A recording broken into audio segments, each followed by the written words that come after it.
Hello everyone, good morning. কেমন আছো তোমরা? আশা করছি সকলে খুব ভালো আছো। আমার নতুন আরও একটা ভিডিওতে তোমাদের সকলকে ওয়েলকাম।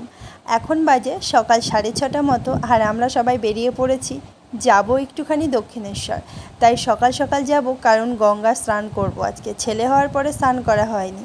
বেরিয়ে পড়েছি, চলে এসেছি আমাদের মেন রোডে। এখান থেকে বর ক্যাব বুক করেছিল, তো ক্যাবটা কোনো কারণে ক্যান্সেল হয়ে গেছিলো। আর সকালবেলা আমরা কোনো গাড়িও পাচ্ছিলাম না, তাই দেখছিলাম কোনো ট্যাক্সি। তো অনেকক্ষণ ওয়েট করছিলাম। আমার ছেলেকে আমার কাকি শাশুড়ি নিয়েছিল, আর এটা আমার কাকা শ্বশুরের ছেলে, মানে আমার দেওর। আমরা সবাই মিলে দাঁড়িয়ে থাকার পরে ফাইনালি একটা ট্যাক্সি পেয়েছি। আর আমার না বেবি হওয়ার পরে আমি একদম বাসে উঠতেই পারি না, কারণ আমি সবসময় ওলা বা ট্যাক্সি করে আর নাই বাইকে করেই যাতায়াত করি। ছোট বাচ্চা নিয়ে আমার বাসে উঠতে খুব ভয় লাগে, তাই আমি গেছি ট্যাক্সি করে, এসছিও আমরা ট্যাক্সি করো। তো আমার মাও উঠে গেছে কিছুটা রাস্তা এসে। তারপরে আমরা এখন সবাই মজা করে করেই যাচ্ছি আর কি। আমাদের বাড়ি থেকে খুব একটা দূরে না, দক্ষিণেশ্বর মন্দির কাছেই। তো যতটা পেরেছি ততটাই আমি ক্যামেরা করেছি, কারণ খুব বেশি পারিনি, কারণ তোমরা তো জানো আমার এখন ছোট বাচ্চা, সেরকম আমি এখন ক্যামেরা বের করতেই পারি না। মাঝখানেরটা হলো আমার কাকি শাশুড়ি, আর ওই পাড়েরটা হলো আমার মা, যেটা পুচুকে নিয়ে আছে। ফাইনালি চলে এসেছি আমরা মন্দিরে। এখন আমরা উঠে যাচ্ছি হাইওয়েতে। এখান থেকে আমরা যাব সোজা আগে মন্দিরে গিয়ে আমি আজকে গঙ্গা স্নান করব বললাম না, কারণ পুচু হওয়ার পরে তো আমার গঙ্গা স্নান করাই হয়নি, তাই আজকে চলে এসেছি গঙ্গা স্নান করতে। তো এখান থেকে সোজা আমরা চলে যাব হাঁটতে হাঁটতে মন্দিরে। আচ্ছা, কারা কারা দক্ষিণেশ্বর এসছো অবশ্যই কমেন্ট করো, আর কারা কারা এখনও আসোনি অবশ্যই কমেন্ট করো। কম বেশি এখন কিন্তু সবাই দক্ষিণেশ্বর মন্দির দেখতে আসেই। অনেক দিন পরে ঘুরতে বেরিয়েছি।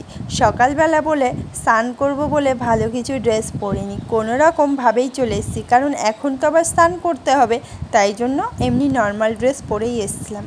চলে এসেছি মন্দিরে। কম বেশি সবাই ঢুকে গেছে পুজো দিতে। এখন বাজে ওই 7টা 7:30 মতো। এখন আমি প্রথমেই চলে যাব গঙ্গার ঘাটে। আমার বড় স্নান করবে, আমি আর আমার বর খুব মজা করে স্নান করেছিলাম, যেটার ভিডিও ক্যাপচার করা হয়নি। আমার দেওরের ফোনে আছে, তবে আর নেওয়া হয়নি ভিডিওটা। খুব মজা করেই আমরা স্নান করেছিলাম। আরও অনেক মানুষ ছিল। সকালবেলা বেশ ভালো লেগেছিলো গঙ্গায় স্নান করতে।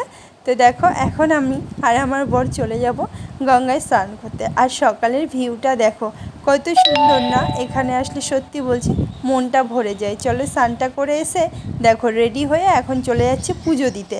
জাস্ট একটা নর্মাল হোয়াইটের মধ্যে শাড়ি পরেছিলাম, কারণ পুজো মানেই তো হোয়াইট কালারের শাড়ি পরা। তাই ছেলেকেও নতুন ড্রেস পরিয়ে ওর বাবা, আমি আর পুচু সোনা সোজা চলে যাচ্ছি মন্দিরে। মা বাড়ি থেকে স্নান করে এসেছিলো, তাই আর স্নান করেনি। পুজো দেওয়া কিন্তু আমাদের হয়ে গেছে।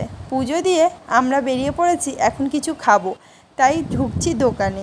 এখানে বেশ কটা নতুন নতুন দোকান হয়েছে। যতবারই মন্দিরে আসি, অনেক দিন পর পরেই আসি, আর দেখি সব কিছু চেঞ্জ হয়ে যায়। তাই এখন আমরা ঢুকবো সোজা খাবারের দোকানে। অনেকটা সকালে বেরোনো হয়েছে, চলে এসেছি এখন খাবারের দোকানে। এসেই প্রথমে একটা ঠান্ডা জলের বোতল নেওয়া হয়েছিল, তারপরে অর্ডার করা হয়েছিল ছোলার ডাল আর হিঙের কচুরি।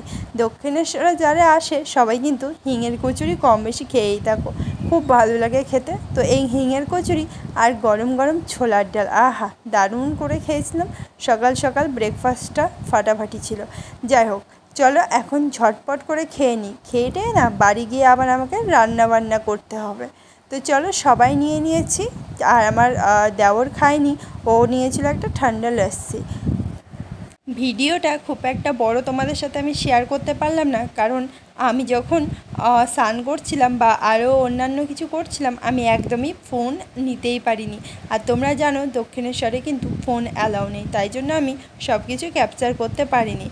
তোমরা কি জানো, আমার কিন্তু 1000 ওয়াচ টাইম পার হয়ে গেছে তোমাদের সকলের ভালোবাসায়।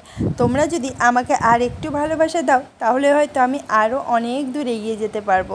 তো সকলকে টাটা। আজকের ভিডিওটা এই অবধিই ছিল।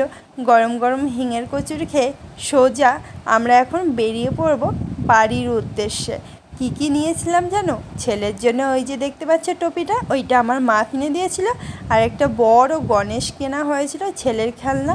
আমি তো সেরকম কোনো কিছুই নিইনি, কারণ কী নেব, সবটাই নেওয়া হয়ে গেছে। আর এইখানে আমার মায়ের কাণ্ড দেখো, ওইখানে জুতো খুলে প্রণাম করছিল, তারপরে দাঁড়িয়ে গল্প করছিল। আসার সময় জুতোটা পরতেই ভুলে যাচ্ছিল, তাই মা আর আমি তো হেসেই মরছিলাম। যাই হোক, সকলে খুব ভালো থেকো, সুস্থ থেকো। দেখা হবে কোনো নতুন ব্লগে।